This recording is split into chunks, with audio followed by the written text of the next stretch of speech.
So when we talk about stress, it's that impact where it can be a good impact, and then what I call the bad and the ugly. So the good is where it gets us motivated and excited and energized, but the bad side is when it starts to have an impact and take us away from the kinds of things that we want to be doing, to the illness side where we're experiencing depression and we're experiencing things such as heart attacks and strokes and Crohn's disease and colitis, and 80 to 90% of all illnesses have a basis in stress. Understand, what are your early warning signs? And for some people, it may be, you feel it in your neck and shoulders. Everything tightens up and tenses up. Other people, it may be in their breathing, where they feel like somebody's sitting on their chest and they're having trouble breathing. And so it's understanding what are your early warning signs, and then what happens to you when you've been in stress for a longer period of time. Where do you start to feel it?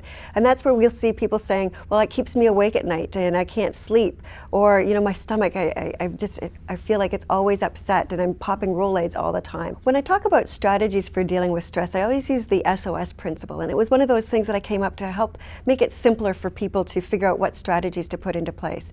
So the first S stands for situation. What am I going to do about the things that are causing stress in my life? Can I delegate them? Can I simplify them? Can I say no to them? Can I problem solve them in some sort of way? The O stands for, how do I make sure that I'm taking care of myself? And that's actually two parts. Am I sleeping right, eating right, exercising? Am I doing the things that are healthy for me? But also, what am I doing to give myself a break from that stress? The last S stands for support. Who can you talk to? Who can you vent to? Who's been there and done that before you? I think one of the things we need to look at when we look at how we structure our day is to really understand that we can't continue to work an entire day at top speed and expect that our productivity is going to stay high. So we need these downtimes, this rhythm, in order to make sure that we recoup our energy so that we can then put it all back into the next situation. And so those micro breaks, they don't need to be long. And I think that's one of the things that leaders need to be aware of too, is that breaks don't need to be these, half hour or 1 hour kind of rejuvenation centers. It can be just as simple as a little micro break where you stand up and you go for a walk and you get a glass of water and then you come back to your desk. So when you start to feel that stress, or when you start to feel like somebody's sitting on your chest, or your breathing starts to get heavy, those are the cues that you need to put some strategies into place. And they can be simple strategies.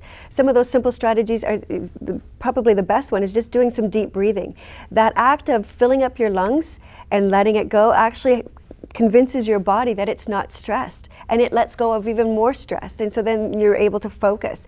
Drinking a glass of cool water not only helps to relax you, but it hydrates you and it allows the blood to flow so that you can think more clearly.